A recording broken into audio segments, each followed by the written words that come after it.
Dive in the deep end, it's time to defend your movie. Hello, friends, and welcome to today's episode of Defending Your Movie. I am your host, Jeremy Meyer.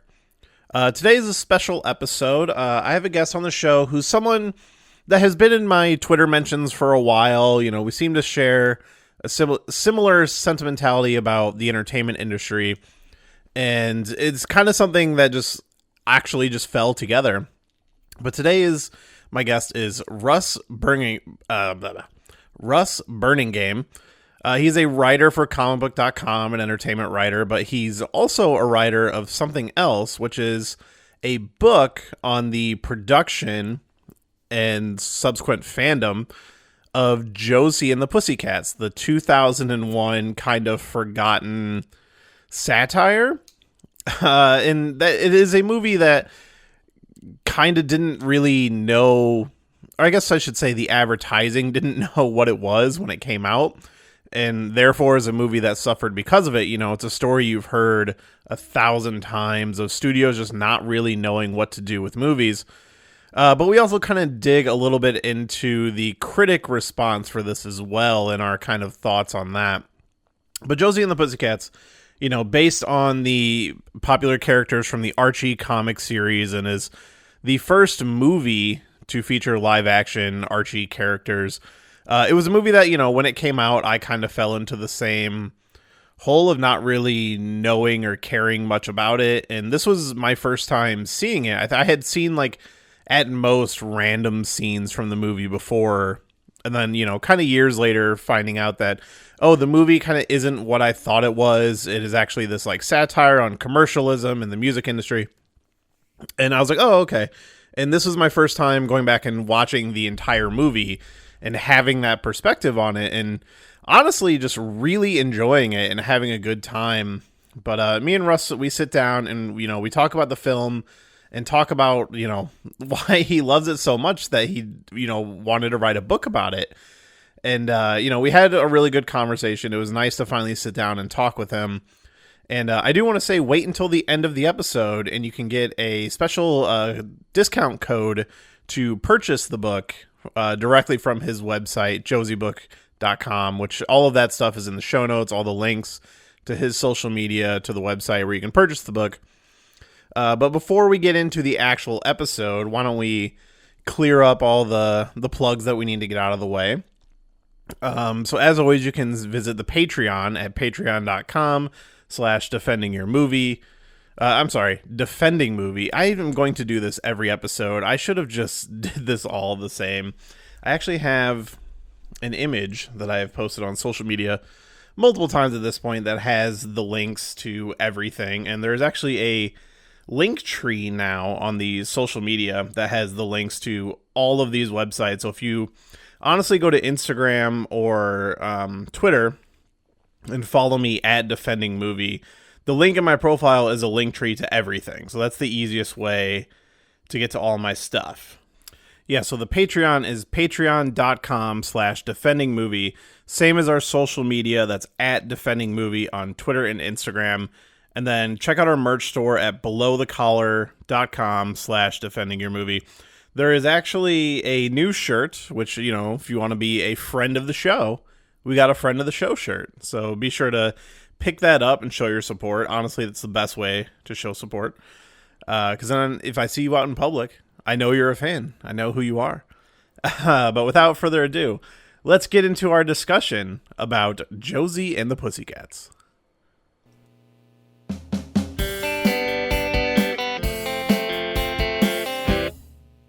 All right, so I just wanted to start by, you know, thanking you for taking the time to come on the show. I always like to start by thanking my guests because it's time out of your day you didn't have to do, and I always appreciate that.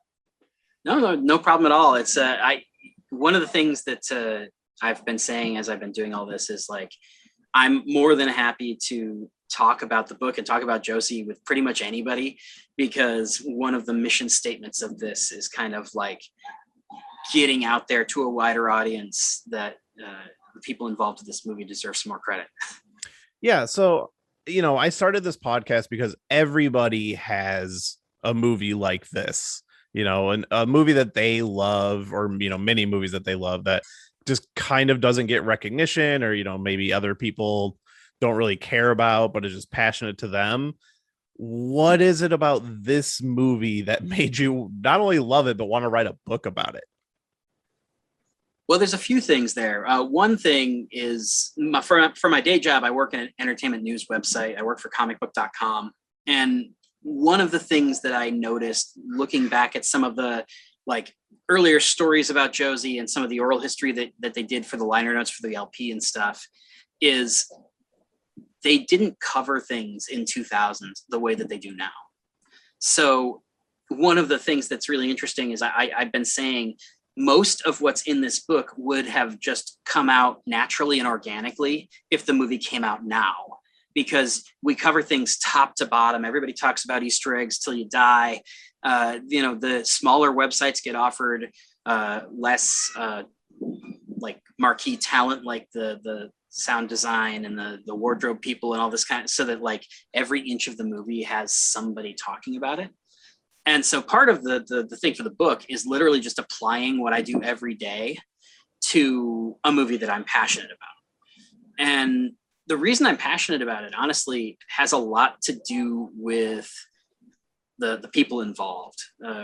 I first watched this when it was in theaters. I was 21, and I had, like every other 21-year-old straight white guy in the world, a huge crush on Rachel Lee Cook. It's impossible not to. Yeah. And so like I watched it, I enjoyed it. I owned the VHS tape, but I largely, like, I wouldn't say forgot about it, but I would only pop it on like once in a blue moon for a long time. About 4 years ago, I was starting a podcast, and we were going to be talking about movies through the lens of like this video store that we used to work at. And so we were looking for an older movie to pair with a big female fronted new release. I think it was Star Wars.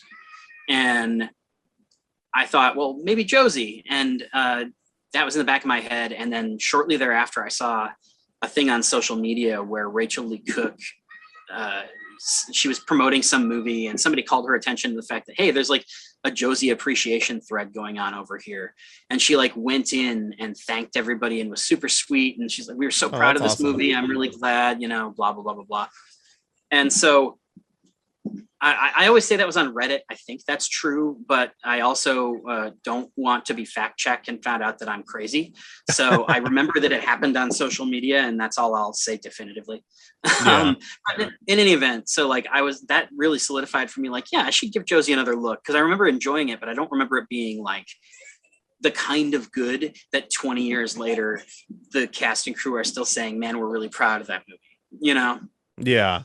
And so I gave it another watch, and I kind of processed a lot of the stuff that as a 21-year-old who's watching it for the pretty girls, you don't think about very hard. And you just kind of see how smart the movie is and how well made it is. And it gave me a whole new appreciation for it. And I became kind of an advocate for the movie. And it was equal parts completely earnest love for the movie and embracing the ridiculousness of being a middle-aged man who loves the Josie and the Pussycats movie. Yeah, I was experiencing a little bit of that while I was watching this, because I was actually watching it at work, and I would turn to my coworkers and be like, yo, have you guys seen this movie from 20 years ago? And I know everybody was just rolling their eyes at me. Yeah, and that's for a while, it became like a running joke on our podcast. It was just, we would be in the middle of some conversation, and if we needed to name like a really good movie for illustrative purposes, I would always just be like Josie and the Pussycats. And so it was one of those things where I both earnestly loved the movie and also kind of leaned into how funny it was that me being me, that I personally loved that movie. Mm-hmm. And that became, at one point about 4 years ago, I was like, you know, I think I want to do this book, because I thought it would be really cool to look back at the story, because there's kind of two stories in the book. There's the story of the production of the movie, which is kind of what most oral histories are about. And then there's this second thing, which is how this movie stayed alive after being a box office bomb, and how it kind of went on to become a cult classic, and what went into that and how the fans kept it going and all that kind of stuff. And so I thought at the time, I was like, man, that'd be a really cool kind of thing to do as a book or an oral history. And I started like working up a pitch, and then Mondo announced that they were releasing the soundtrack on vinyl for the first time. And one of the like bonus features or whatever was going to be an oral history written by a writer from Vice. And so I was like, well, I don't want to like step on anybody's toes, and maybe this will be like better than what I'm going to do. So I'll lay off.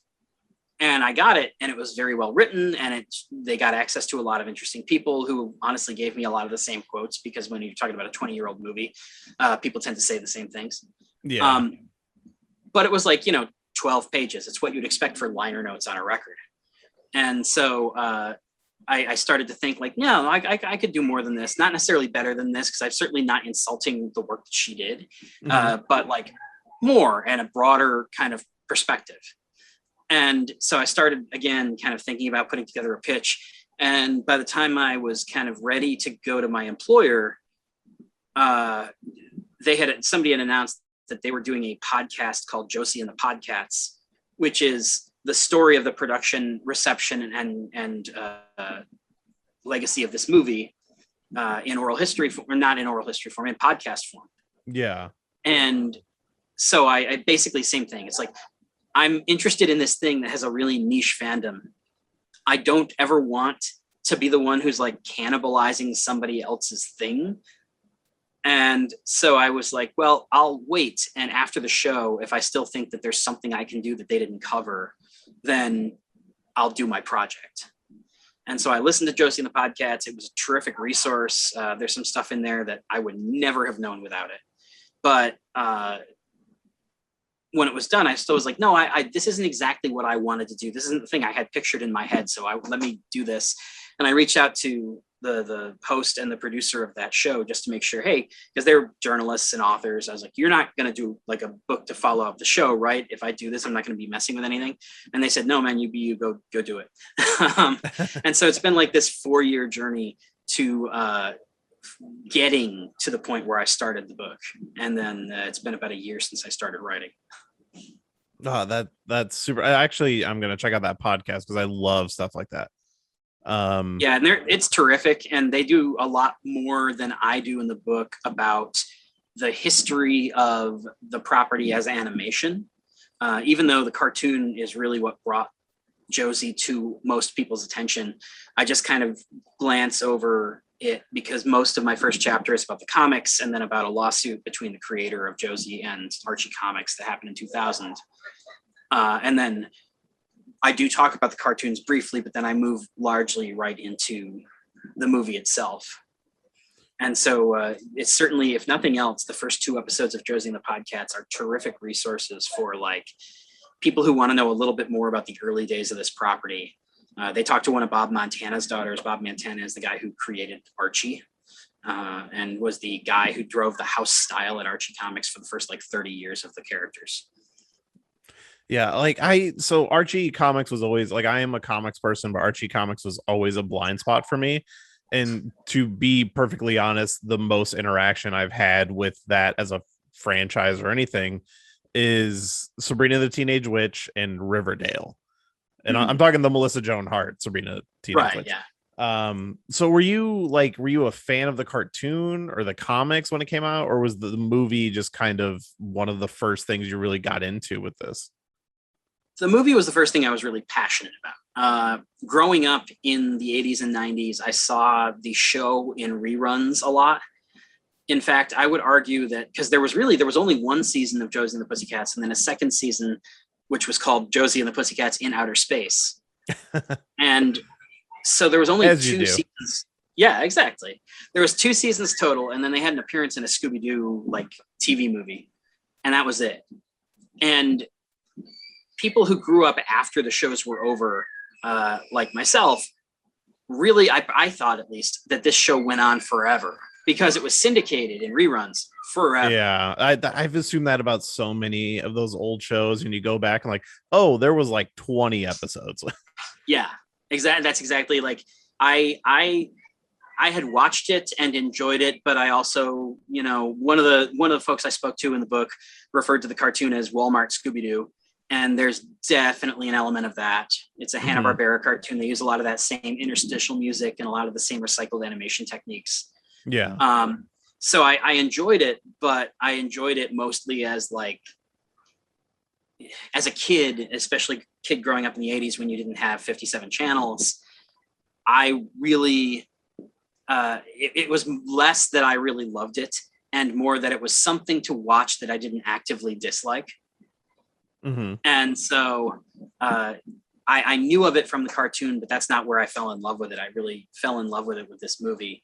I did become like an Archie fan, independent of the movie, around, it was after the movie, but kind of my interest was independent of it, around the time that John L. Goldwater took over and they started really changing things up. So about 15 years ago, that's when they introduced Kevin Keller and they started really bringing in kind of a more diverse cast of characters.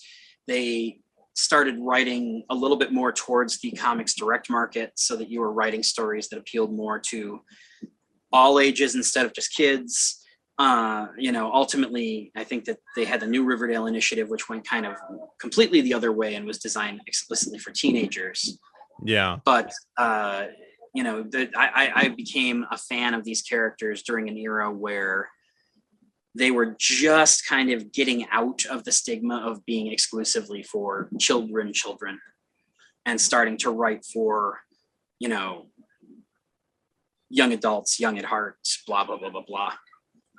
Yeah. And I think, you are a little older than me. And like, for me, it's like, I did always just kind of write off a lot of that stuff. I was like, oh, it's for kids. And I would watch Hanna-Barbera cartoons and I'm sure I saw Josie and the Pussycats, but I was way more Scooby-Doo and like Flintstones and stuff like that. So for this movie, what do you think went wrong? I guess, and it's kind of a broad question. No, but I mean, it's fair. There's a lot of things. I think the biggest thing, honestly, and people are pretty frank about this in the book that I wrote, is Universal didn't know how to market the movie. And like when a movie underperforms, it's really easy to blame marketing. And everybody was kind of trying to stay away from being like, oh no, those guys are really crappy at their job. It's less that, and it's more that the studio couldn't decide, it's a PG-13 movie. It's a really smart script. There's a lot of satire in it. It really probably should have been aimed at very squarely at like the MTV audience of the time, aimed at 13 to 24-year-old kind of demographic. They wanted to market it more towards kids because at that point, Archie was very much considered a kid's entity. There was no, like, Josie was not a popular comic or anything at the time. So for a lot of people, the only cultural touchstone they had was the 70s animated series, which was, again, very squarely aimed at like 4 to 10-year-olds. And so they really had a difficult time figuring out, like, do we go for the nostalgia audience? Do we go for the teen, like, too cool for school audience? Like, who are we trying to talk to? And as a result, I think that they just didn't talk to anybody. Yeah. I did watch the trailer for this like right before we started recording, and it's like for a different movie. Like it literally just feels like it's like you said, trying to pull in like the young girls, like romantic comedy audience, and that's not what this movie is at all. Yeah, I always compare that trailer to, like, it feels like it should be a trailer for Spice World. Yeah, which came out shortly before this and actually also starred Alan Cumming. But it really, like, if you watch that trailer and then you watch this movie, you might go in expecting, like, I'm going to enjoy it because I really like thing one. And then you're going to realize that a third of the movie is explicitly making fun of that thing. And so they basically invited people into the theater under the pretense that, hey, we're not going to make fun of you. And then they totally did. Yeah. Meanwhile, a lot of the folks I spoke to who were young girls at the time when the movie came out felt that someplace that Hollywood fails them a lot is trusting young women, like with comedy. Like they feel like you have to be handheld, or it has to be a very specific kind of thing. And one of the reasons they like this movie is because it trusted them. And the marketing certainly did not feel that way. No. And like this movie, which I had seen bits and pieces of it, I think, over the years. Like I remember when it came out, there's one scene in particular, which is when they're at the big party for their release, and Tara Reid's like leaning on the O or whatever. And like, that was like one of the first things I ever saw from this movie. And it was like, oh, you know, it seems okay. And then years later, like kind of learning like, oh, it was actually like this satirical movie and stuff. And I do love satire. And I was just like, oh, okay, well, that's interesting. And I never went back and watched it until I did for this podcast. And even in 2021, I found this movie absolutely hilarious. Like there were multiple times I literally like laughed out loud when I was watching it. It's funny because there's a lot of jokes that are very much of the moment. And so some of that stuff gets lost on younger audiences, or on just, you know, even people who were old enough at the time, but like it's a 20-year-old joke now. Yeah, I do think as I was watching it, I was like, oh, this movie will age out of its cult status at some point. Like once people like us who don't remember that time period aren't really around, like I don't think like younger kids would really get anything out of the movie. Well, it's funny. I think that the other side of that is that the satire, the satirical elements that didn't connect with audiences initially are more timeless and are part of what's driving its kind of renaissance. And so I think that that'll keep the movie more relevant for longer. Because I do think even if you're talking about specific product placements in 2001, that's one thing, but really the meta commentary, like a lot of the younger people I talked to for the book were applying it to like Instagram influencers and all this kind of stuff. Yeah. And so it really is something that you're right. Eventually that's going to happen, because that happens with all satire.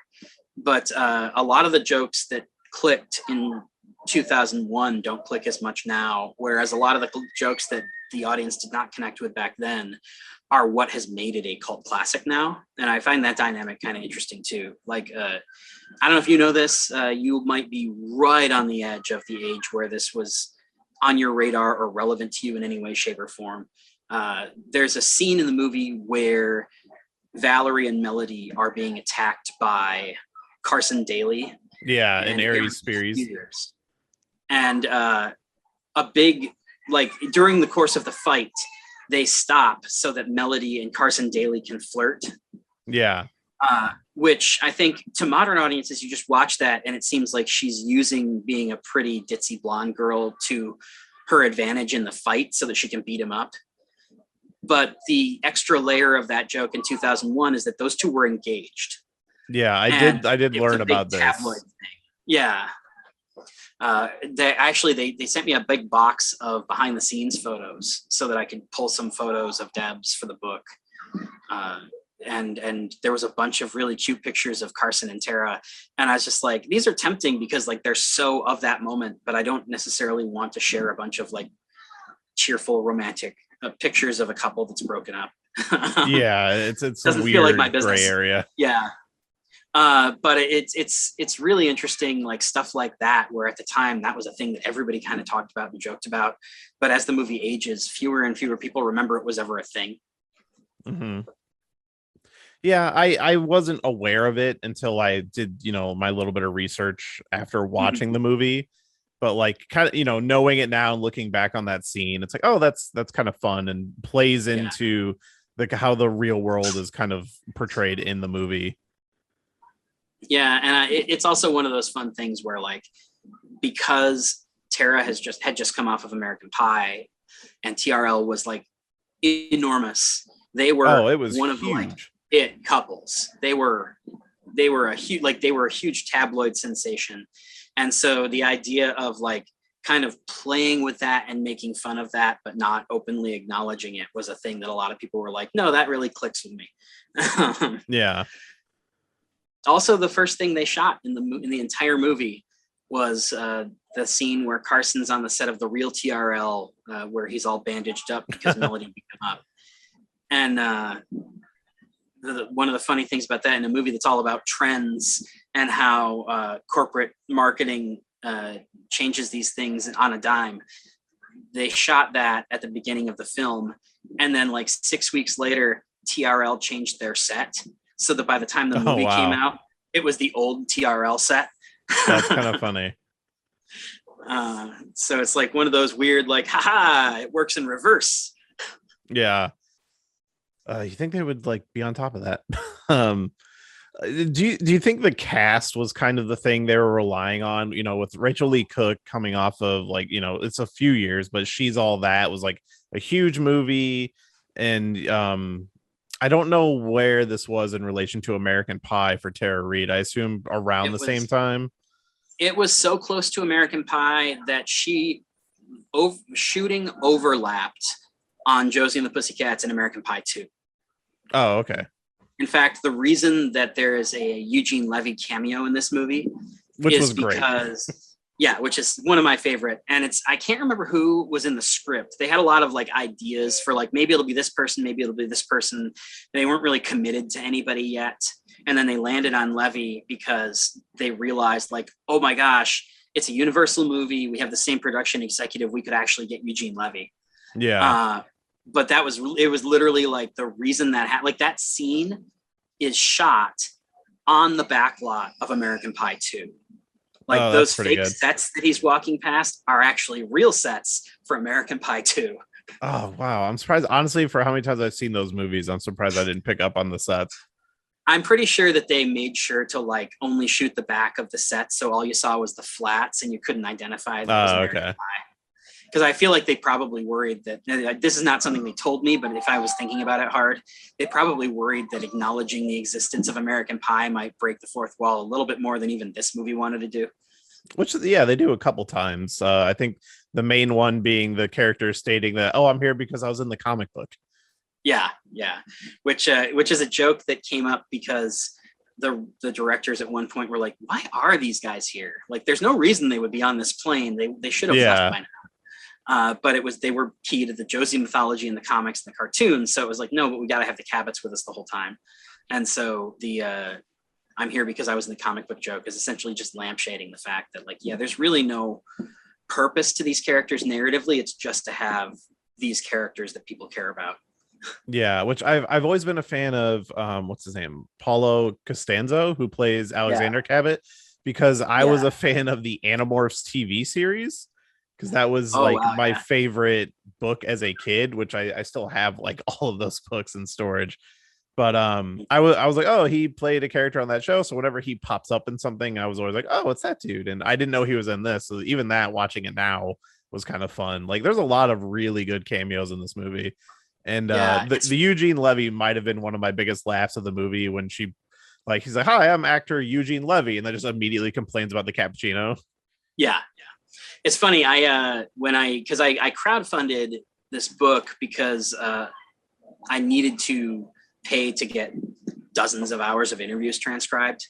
Yeah. And the video that I made for crowdfunding, I immediately aped the Eugene Levy where he comes out and, hi, I'm Eugene Levy and I am an actor.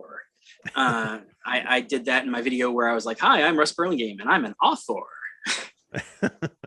Oh, it's so good. Yeah, it's funny because I think that my favorite cameo, and this might just be biased because he was really fun to talk to and because this is one of the director's favorite cameos. But do you remember the thing on VH1 Behind the Music where they had the captain, Tennille, and the chief? Yeah. So the chief, the guy who got essentially booted from the band and had all of his credit stolen by the captain, is played by Kenny Babyface Edmonds, who is like one of the greatest producers in like modern music history, and who also produced the soundtrack for this movie. And his wife Tracy was a producer on the film itself. But yeah, seeing Kenny Babyface Edmonds dressed up like an old man and like pushing a mop around dejectedly was just hilarious to me. Yeah, that was a really funny scene. Honestly, like the entire cast of this movie is kind of an amazing just cast of character actors. Like Alan Cumming is just stealing every scene he's in, as he usually does in movies. Parker Posey is, for me, she's one of those people that is hit and miss, but when she hits, she usually hits very hard, and this one Yeah. absolutely works for me. Yeah, it's funny. I didn't get a chance to talk to Parker because Parker is incredibly busy all the time. She is always working. Yeah. But it's funny because like one of the things that I'd kind of forgotten until I was talking to Rachel Lee Cook was Rachel played the younger version in flashback of Parker's character in House of Yes. Yeah, I actually just read that right before we started recording. Yeah, and so it was this thing where when Parker came to be in Josie, it was this like moment for Rachel where she was just like, oh my God, like this is so incredible, because like not only is this person I admire going to be in the movie, but it's like, 5 years ago I was her like flashback person, and now she's playing in a movie where I'm the lead, and it feels like this really important moment where like you have a relationship that's building on like a continuum. And so everybody, and Alan Cumming had just directed his first film, The Anniversary Party, which Parker was in, and Hiro Kanagawa, who is a brilliant character actor from Vancouver, who you might recognize from things like iZombie. He had been in Best in Show with Parker the year before. And it was like everybody, even though I didn't get a chance to talk to her, almost everybody had at least one really good Parker story, because she apparently was just a delight to work with. Yeah, like everybody in this movie has worked together in other projects. Like you have Seth Green and Donald Faison and Breckin Meyer, who have all done multiple things. Eugene Levy and Tara Reid. Like this movie, and then the directors, who also directed a movie I love, which they've only directed two movies. Wait. Yeah, Can't Hardly Wait. One of like my favorite like kind of coming of age movies, and yeah. A lot of the people that are in this were in that. Like the one guy from Du Jour who I didn't realize he was the foreign exchange student from Can't Hardly Wait. Yeah. So you want to hear something really cool about him, which I figured out much later than I kind of care to admit. What's that? So, again, Du Jour is a boy band. There's 4 members. It's Donald Faison, Breckin Meyer, Seth Green, and Alexander Martin. And everybody who watches the movie without knowing who Alex is like, it's the 3 famous guys and this one also ran. Yeah. Which plays into the dynamic of the actual band in the story, where Les is like the not talented guy who's clearly like just kind of the extra, the plus one. Yeah. In real life, though, Alex Martin, his mother is Olivia Hussey, who, if you grew up in the 80s or 90s, you probably saw her every year in your English class, because she was the definitive Juliet in the Italian version of Romeo and Juliet that was made in the 70s. And Alex's grandfather is Dean Martin. Oh, wow. And so, in spite of being the least famous member of Du Jour, Alex is like Hollywood royalty and probably a billionaire. That's crazy. And I was looking him up, and like he doesn't have a ton of credits on IMDb. No, I think honestly, I don't think he was huge into acting. I think he did it mostly because he was friends with all those guys. Yeah. Like when I talked to Breckin, one of the things that didn't make it into the book because it doesn't translate as well on the page, and I worried it would come off as coarse. Mm-hmm. Breckin was saying that like they all went to high school together, and he can remember like the days when the VHS cart would be rolled in and you're about to watch Romeo and Juliet. And Alex was like, do we really have to watch my mom naked right now? Because that's kind of weird for me. Yeah. Oh God. So like they've been friends long enough for Breckin to have those stories. And so I suspect that it was less about like he wants to be an actor and carry on the family legacy, and more about he's friends with all the guys in these movies. He's got the capability to do it, so why not? Yeah. And even in the movie, he doesn't have very many lines, and I found it strange that when they come back at the end, which was a funny moment I actually wasn't expecting, like he's the one that's kind of like the one in front of the group, and everybody else is just in like full body casts. That was literally a scheduling thing. They only had the boys for like 3 days, and then I think Brecken had to run off and do Rat Race or something.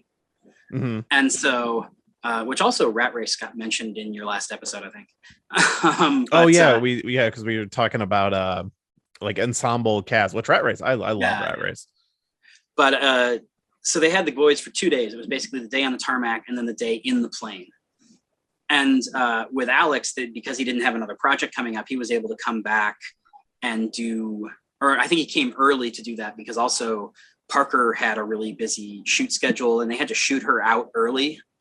And so they had this weird thing where it's like, you only have the boys for a couple days, but those days have to overlap with at least one with Parker so that Alex can do the scene at the end of the movie, blah, blah, blah, blah, blah. But yeah, so that's why he was the only person who wasn't in a body cast, was literally just because they didn't have the other guys for that day. Mm-hmm. And of course it's one of those great, like, necessity is the mother of invention moments, because like the Metallica joke in that scene is one of the best. Like, I remember that being one of the things I laughed the hardest at in theaters. Yeah, that one got me really good watching it this time too. And yeah, you look at that group of guys, they were all like at the peak of their careers at that time, like Seth Green doing like Austin Powers and stuff, Donald Faison. I think that was like pretty early on into Scrubs, or just about to start Scrubs. I think it was just about to start, because they shot the movie in 2000. And I remember season 1 of Scrubs, if you listen to their podcast, they talk about one of the episodes filming during 9/11. Yeah. But both Brecken and Donald were, a couple years removed from Clueless. Yeah. And Donald, of course, was the one headlining the Clueless TV show after the show ended.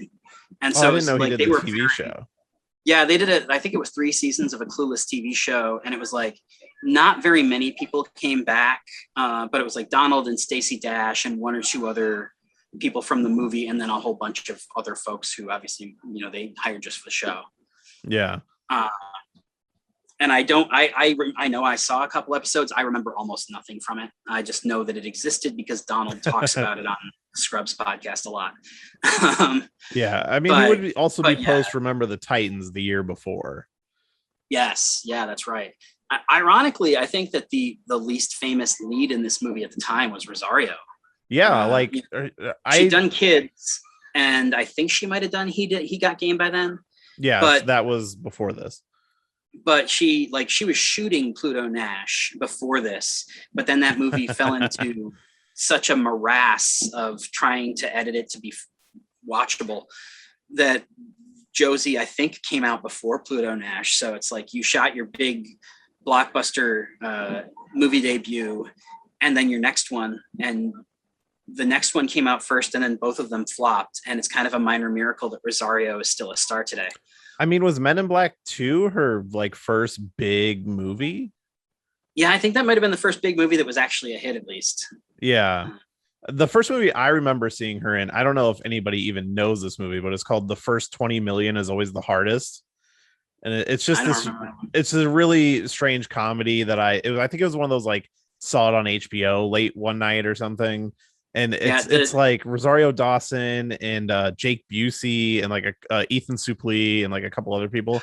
Oh, now that you're saying this, I never saw it, but having managed a video store, I can remember the cover art now. Yeah, I remember it being good at the time, but I was young. Maybe I don't know what I'm talking about in retrospect. I wouldn't mind revisiting it, but that was the first thing I remember seeing her in, and that was after Josie and the Pussycats. But I didn't see, this was my first time watching Josie. So yeah, I think Josie's probably the first thing I saw her in, or at least the first thing I registered her in.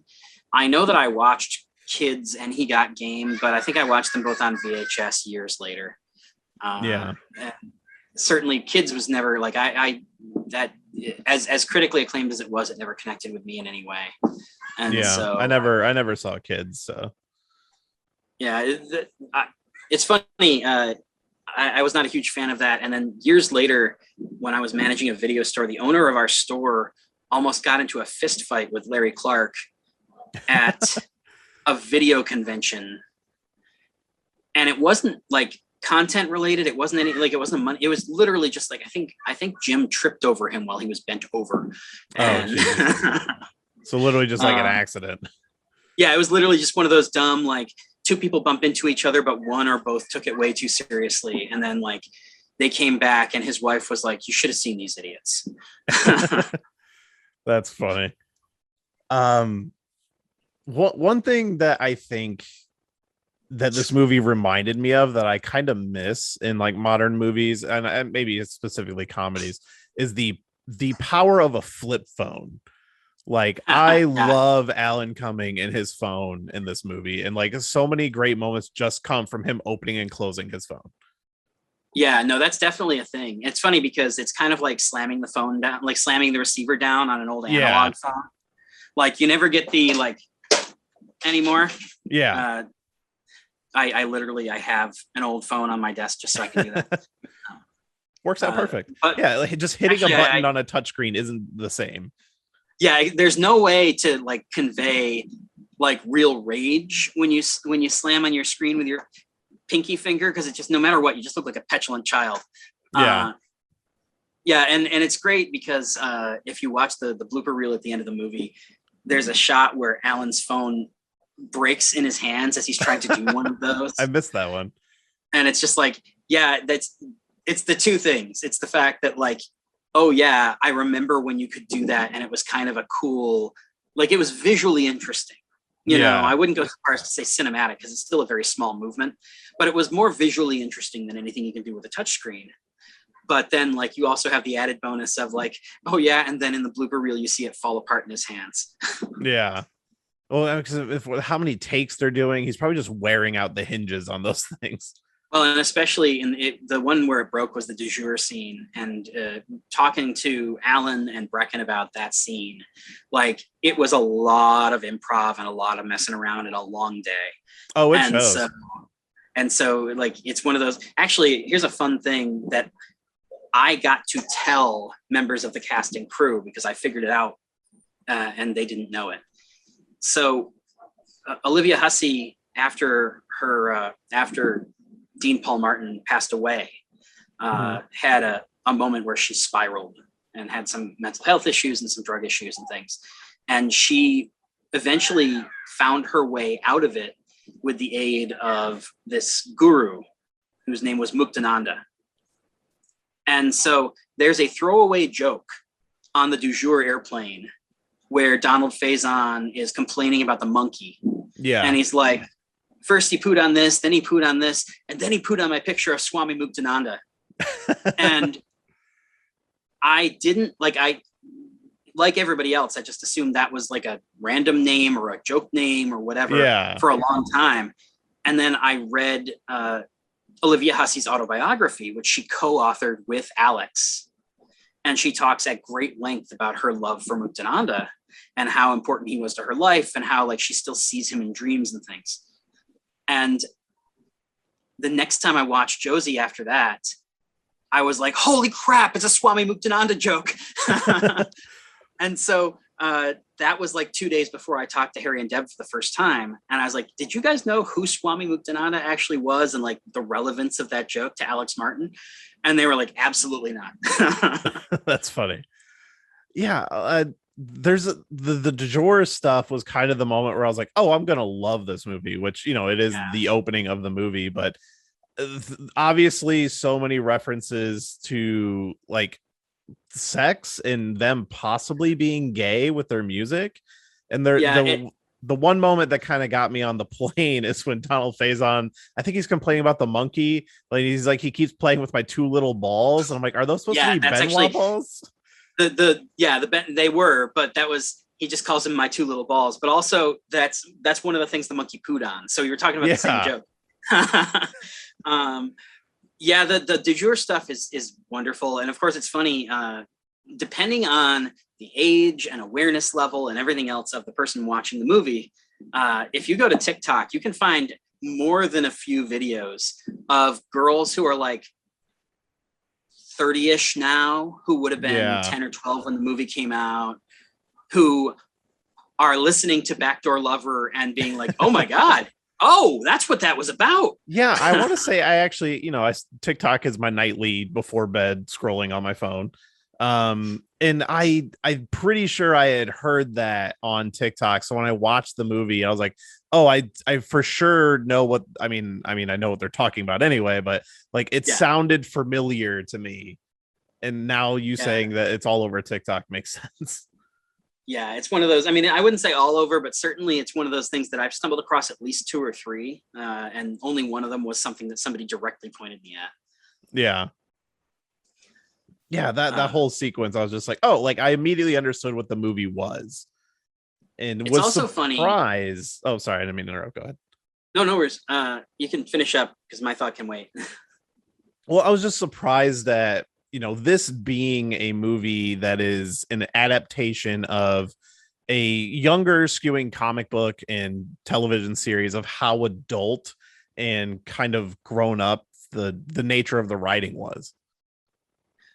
Yeah, it's funny. I mean, one thing is that they turned down the movie a couple of times before they finally said yes.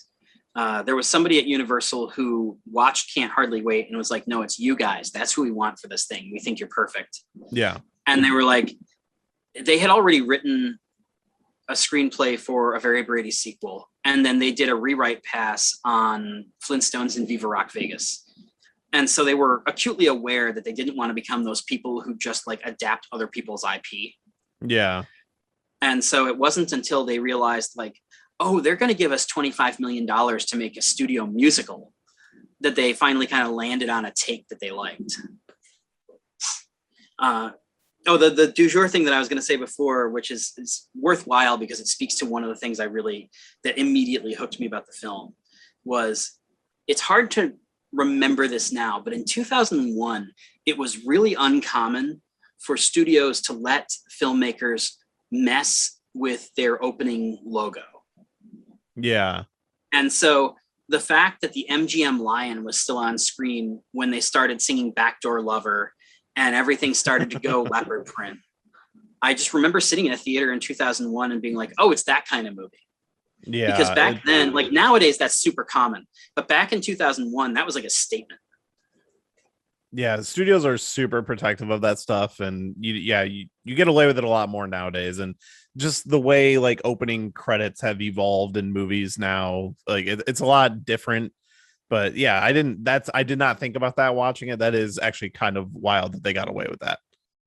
Yeah, and again, like I think part of the reason you don't think of it now is because every single DC and Marvel movie opens like that, and it's really just the last 10 or 12 years that it's become an accepted piece of film language that like, oh, we can establish ourselves as sassy by having pop music and discoloration play over the Columbia logo or whatever.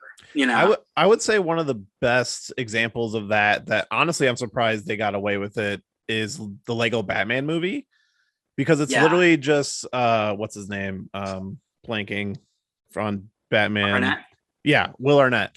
It's literally just him dunking on Warner Brothers as the Warner Brothers logo is popping up.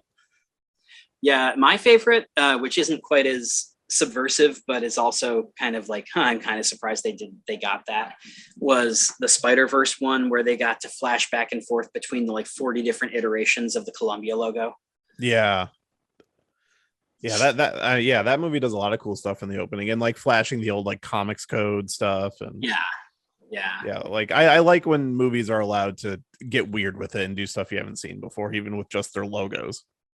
Yeah, and I think that was one of the things that happened with Josie that led to it struggling with audiences. Because one of the things that is worth pointing out, because now that this movie is kind of an accepted cult classic, and a lot of people look back and they're like, oh man, all those reviews, oh man, the promotion, oh man, like it wasn't a movie that like got an A+ cinema score and it was only critics who didn't get it. No, like certainly a lot of critics didn't get it.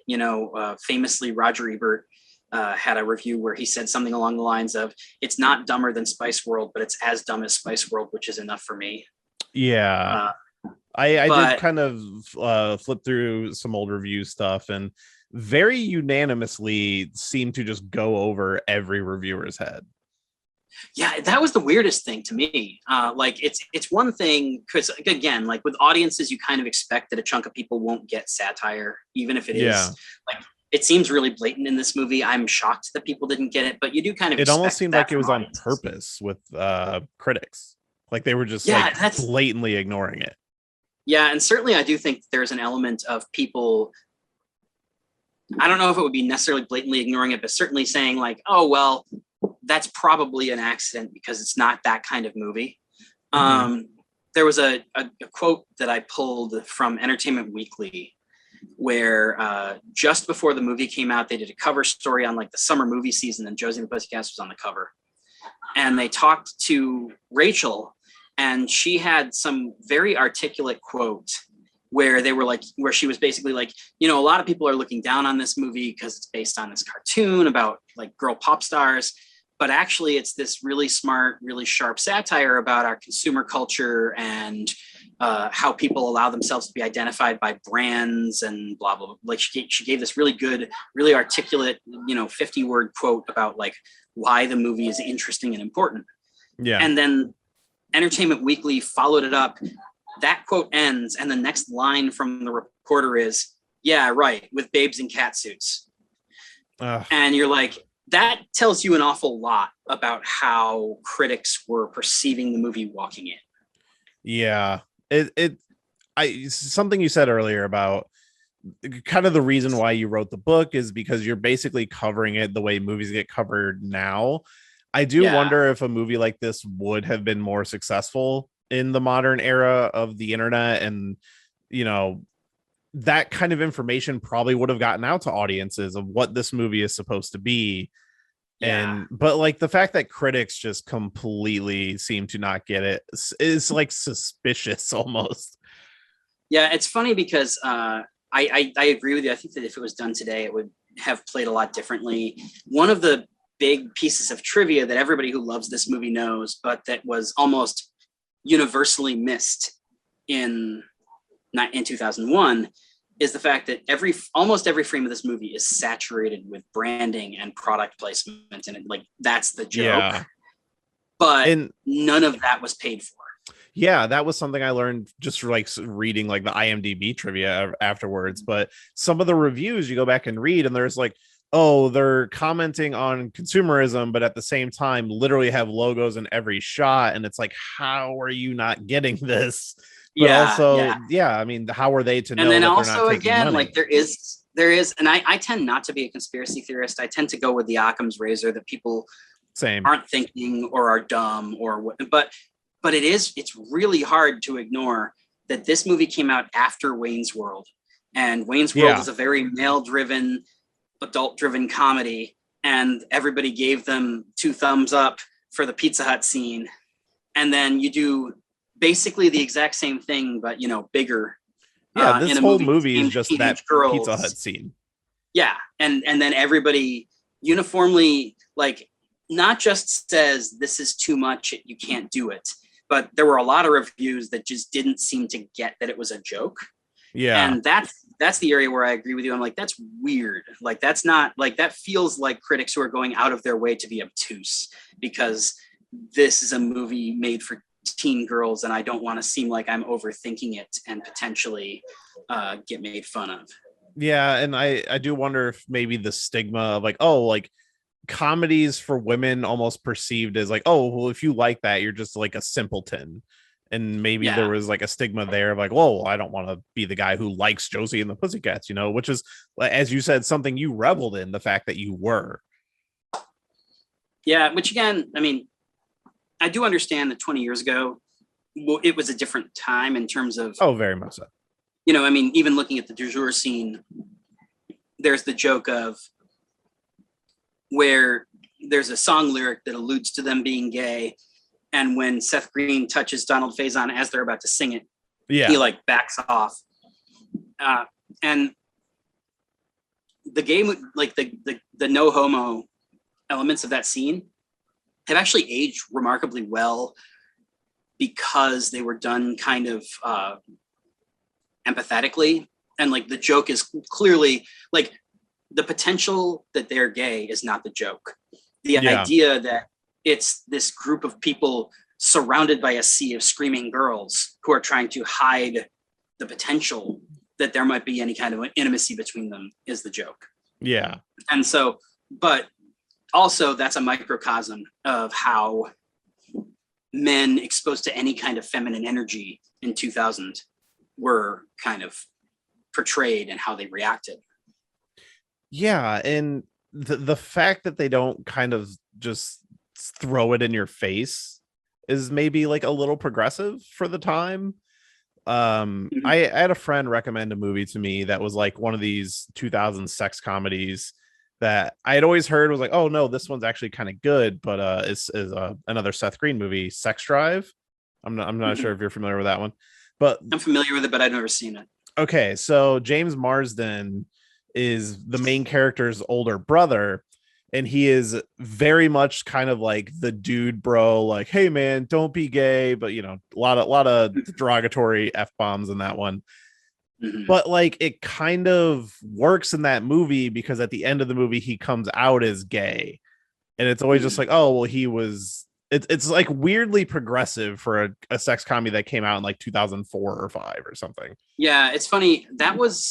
I feel like there was a moment in our history where that was how you made a character being gay kind of acceptable to a male audience, was that you show him as being so overcompensating that even the like dudes in the audience are like, bro, take a step back. That's too much.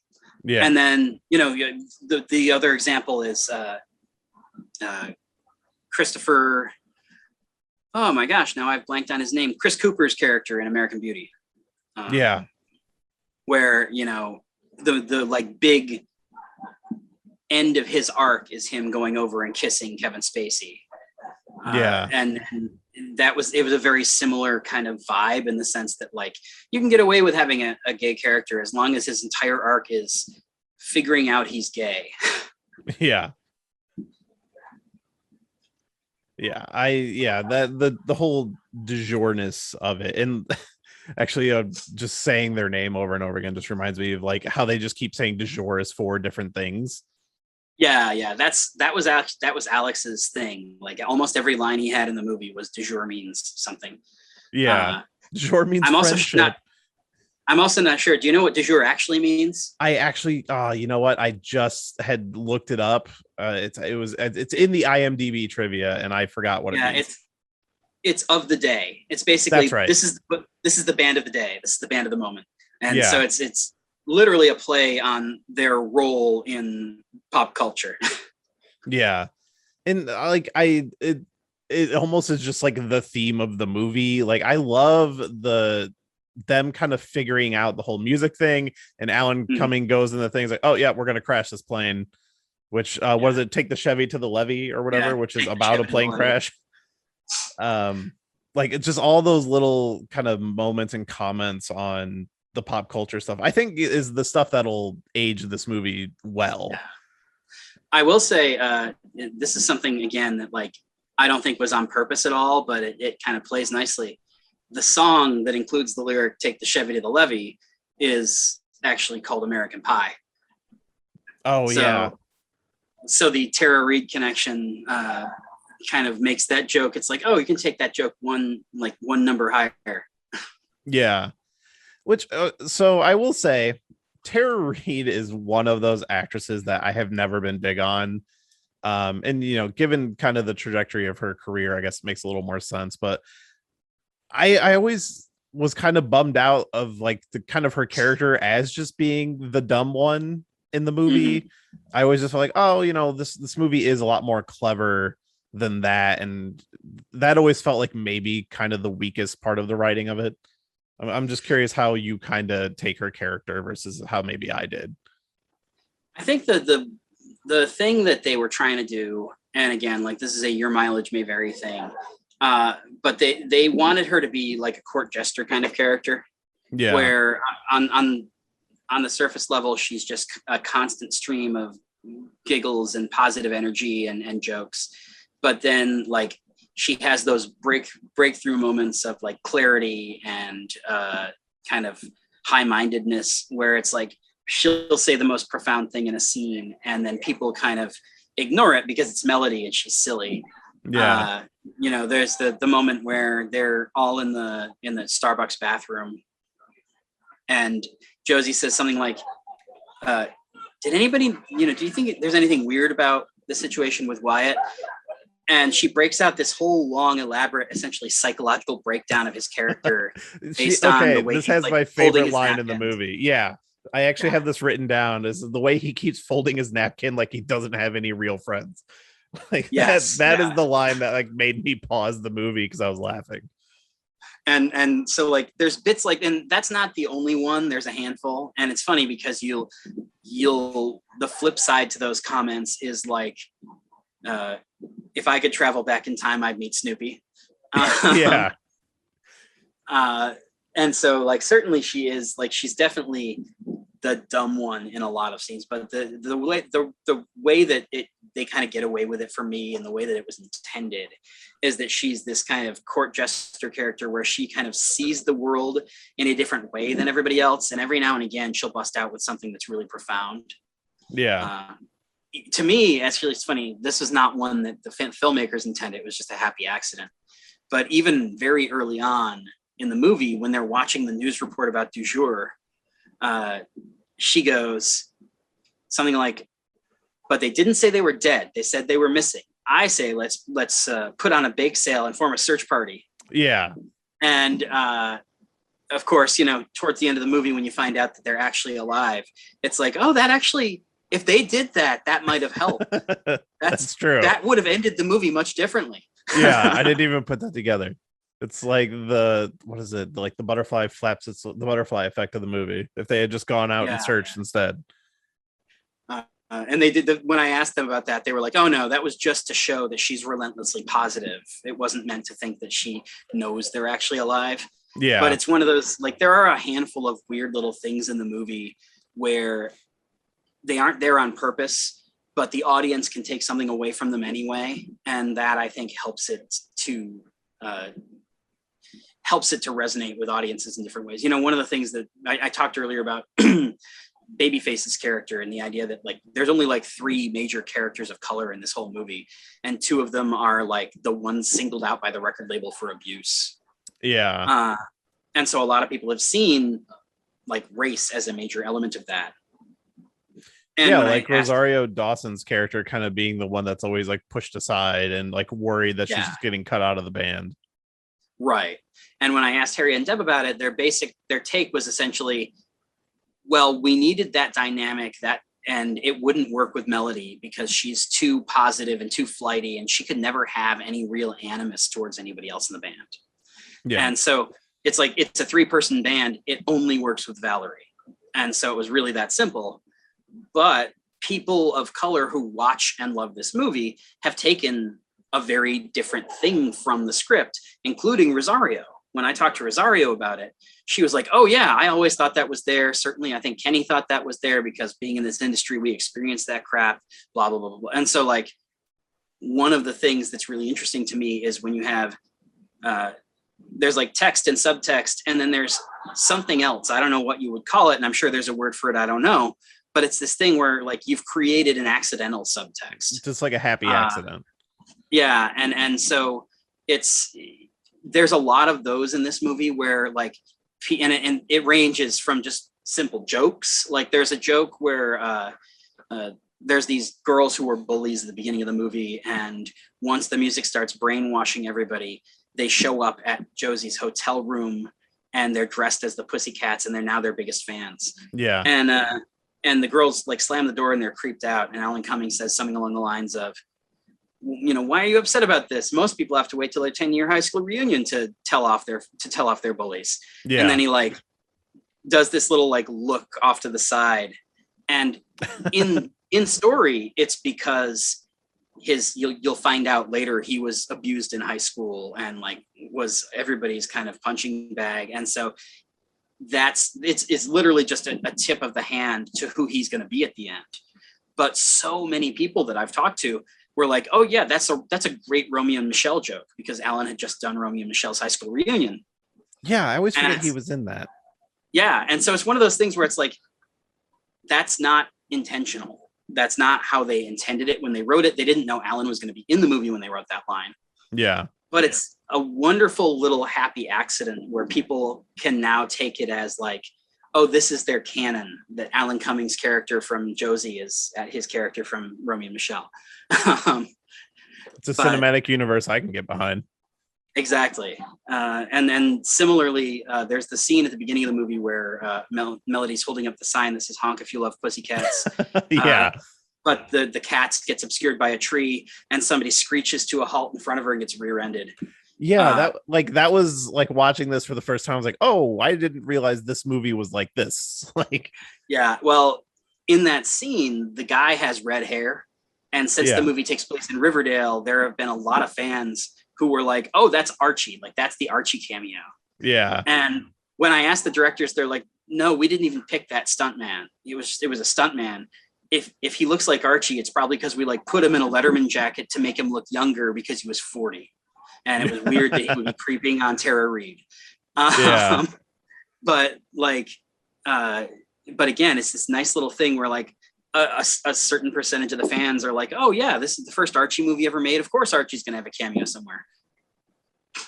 Yeah, which I didn't even think about it. This was the first live action thing in that universe. Yeah, and so far the only live action feature film they've ever made. I mean, it wasn't the first live action thing technically, because there was a variety show in the 70s, like an Archie variety show. And then in 1991, there was a TV movie called To Riverdale and Back Again, which was about Archie's high school reunion, where like an adult Archie comes back to town for the first time and immediately gets swept right back into the love triangle. Yeah. But neither of those, like, certainly nothing like a theatrical feature film. And I think in both cases, those were almost immediately forgotten. Yeah.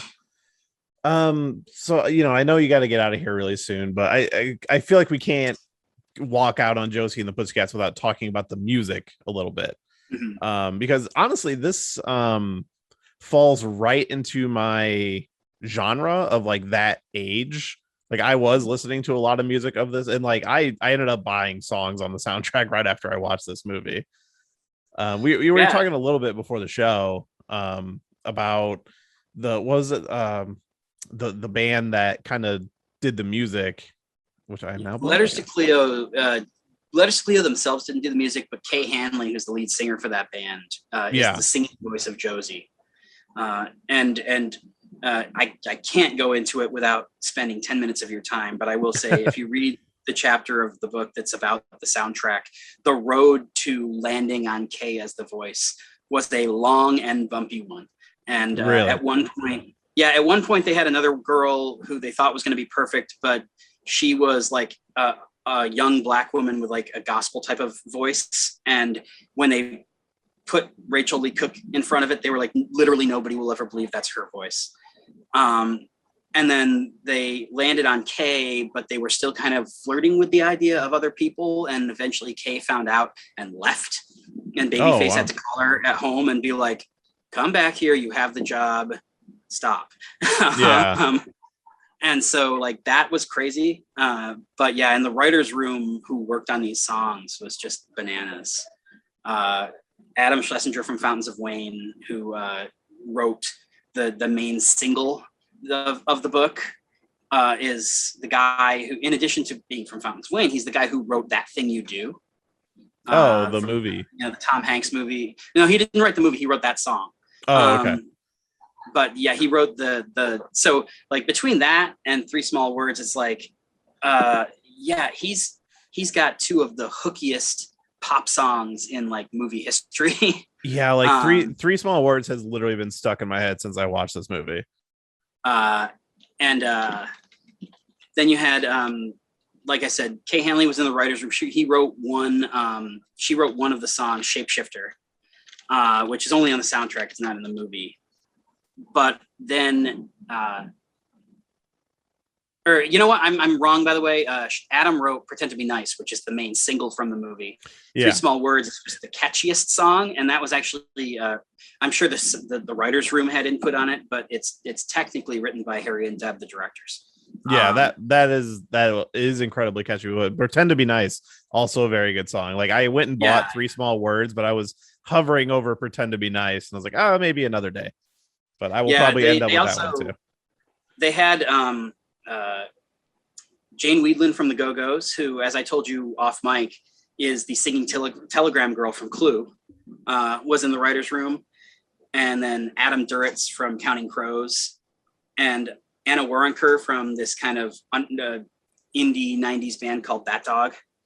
And it's funny, if you go on YouTube, you can find Anna Warrenker actually recorded her song, which was I Wish You Well, Okay. for one of her own records later.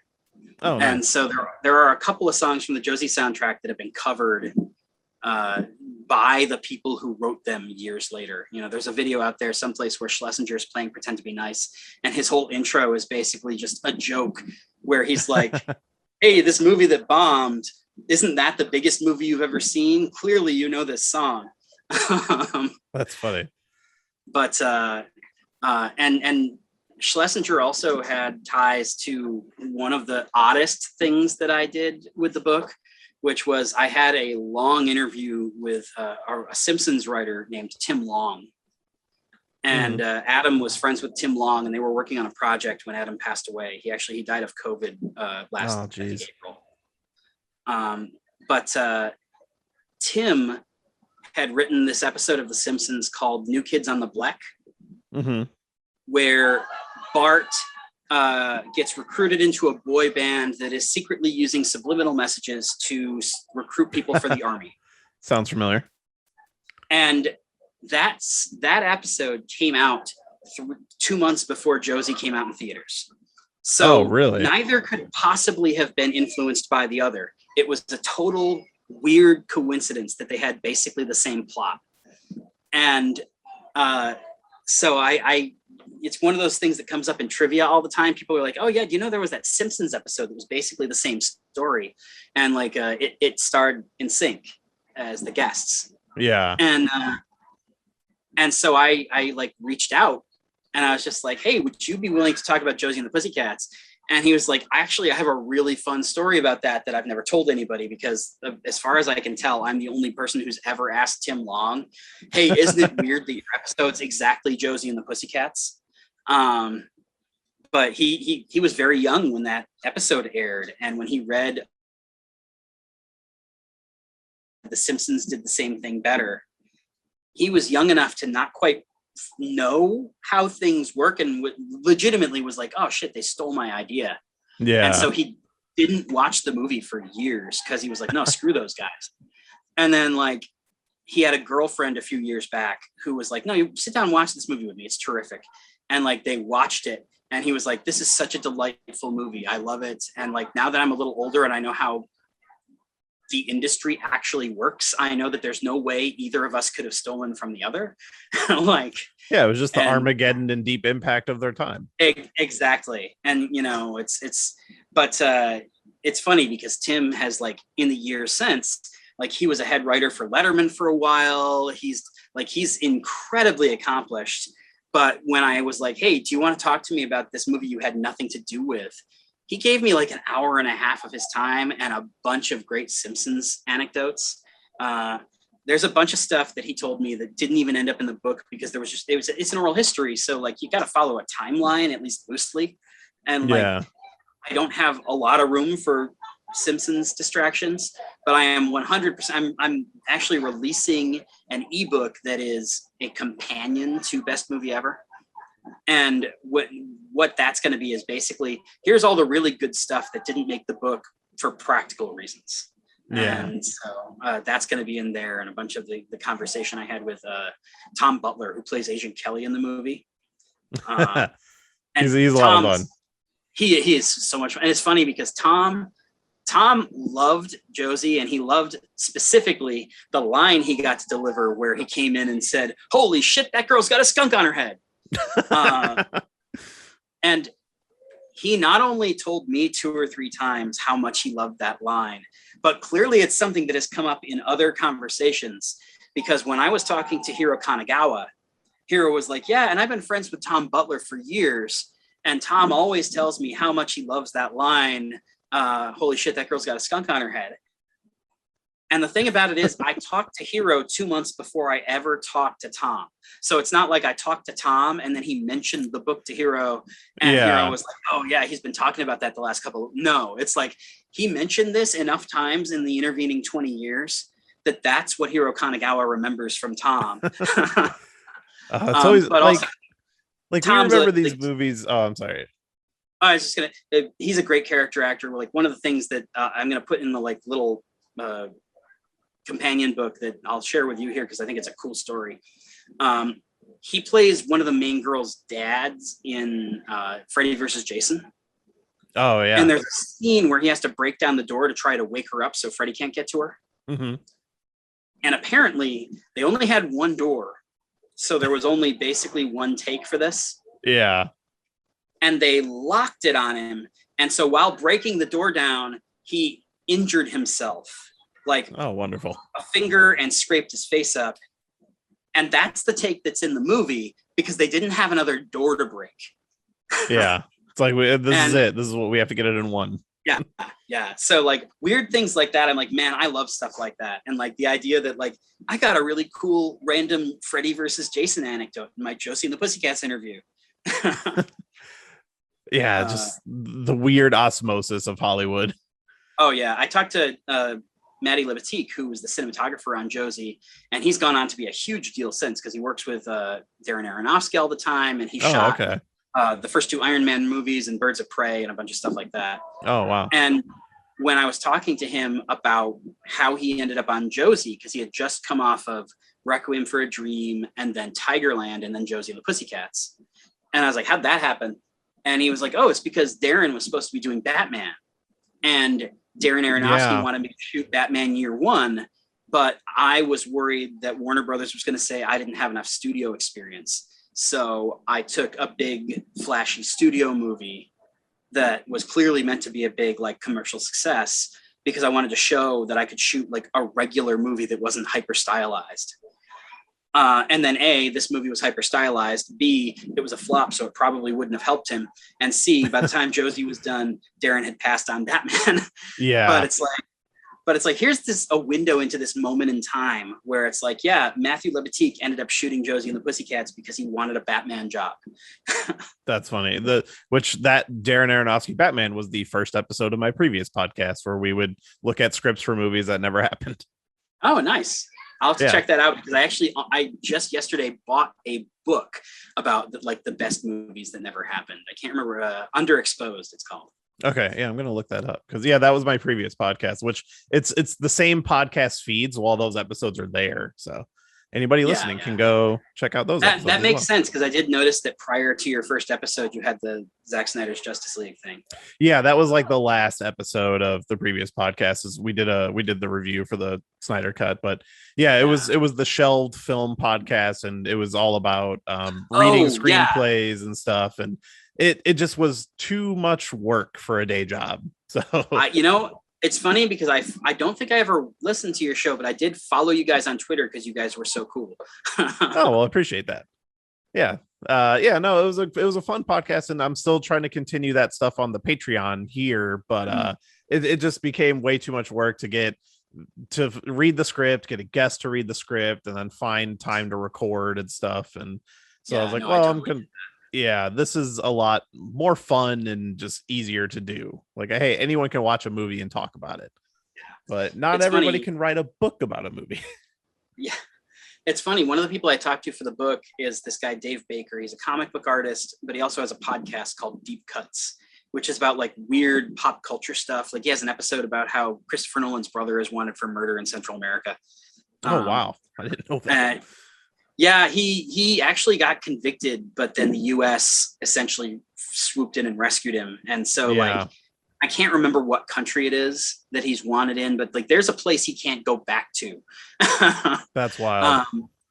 But so his show, he did like a 4-hour epic episode about and now of course I'm forgetting his name, but the guy who directed Primer.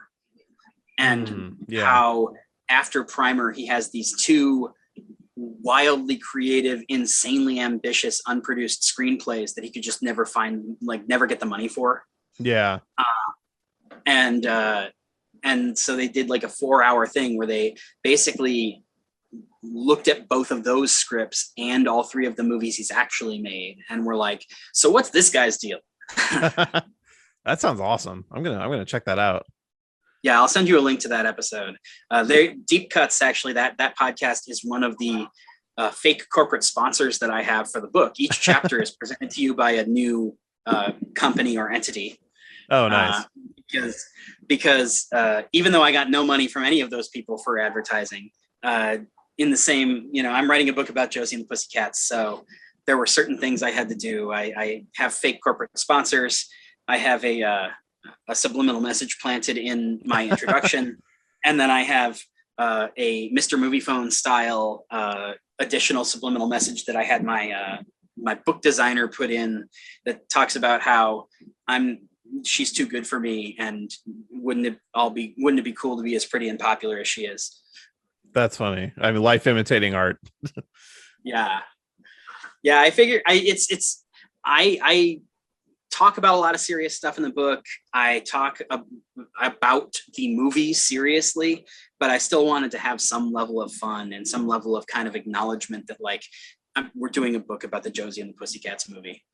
Yeah. And not take it so seriously that you turn off the people who are here because this was a funny, like, moment of their childhood. Yeah, and honestly, I highly recommend everybody should check out the movie, and everybody should absolutely check out your book. So where can they find it? You can pre-order the book's out today, so I have to change my you can order the ebook from Amazon. I am having some very serious problems with formatting the physical printed book from Amazon. They don't like my format, and since I'm self-published, I was like, well, I'll just use Kindle Direct Publishing and that'll be easy, but it's not been easy. So if you want a physical copy of the book, you can go to josiebook.com. I do have them. I can show them to you. Amazon is simply not cooperating right now. So you can pre-order the ebook either from Amazon or josiebook.com. If you want a physical book, go to josiebook.com. I will say, because I am a physical media nut and a former video store owner, if you buy a physical book from me, you get a free ebook basically as soon as I can check my email and get it off to you. So if you really don't want a physical book, feel free to buy an ebook wherever you want. But if you have any interest at all in owning a physical copy, it's like $2 more and you get the free ebook right away. Yeah, I am the physical copy guy, so I will absolutely be picking one of those up. And yeah, that's pretty much. You can find me on Twitter at Russ Burlingame, which is RussBurlingame. And I always say that's really long, and I'm not going to repeat it. So if you want to, if you couldn't get that the first time, Josie book. Everybody's got a rewind feature. Also, it'll be tagged in the show notes, so feel free to just scroll down there and click it. We'll also have the website down there you can just click to, so you can order it straight from there and make it easy for you. Nice. All right. Yeah, and if I was more sophisticated, I could give you like some kind of affiliate link or something, but I'm just not that clever. Yeah, I'm a rinky-dink operation myself. So what I'll do is I'll set this up tonight so that I don't forget. If you enter coupon code DEFEND at josiebook.com, you'll get 20% off. Well, there you go. Get yourself a little discount and pick up this great book on this great movie. I honestly didn't know what to expect going into the film and came out as a fan, legitimately. So yeah, that is a very common, a lot of people, I think, just you see it, you think you know what it is, because why wouldn't you know what it is? It's a property that's been around for 50 years and hasn't changed much. And so you watch the thing and you're like, oh, that wasn't at all what I was expecting. It was a really pleasant surprise.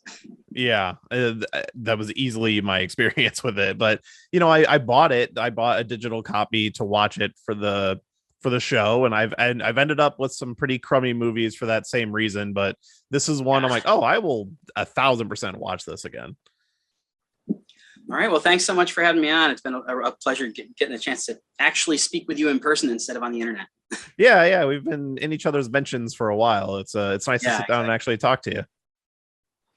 All right. Well, thanks so much for having me. I really appreciate it. All right. No, thank you for being here. And thanks everybody for listening. And be sure to go check out the book. All the links will be in the show notes.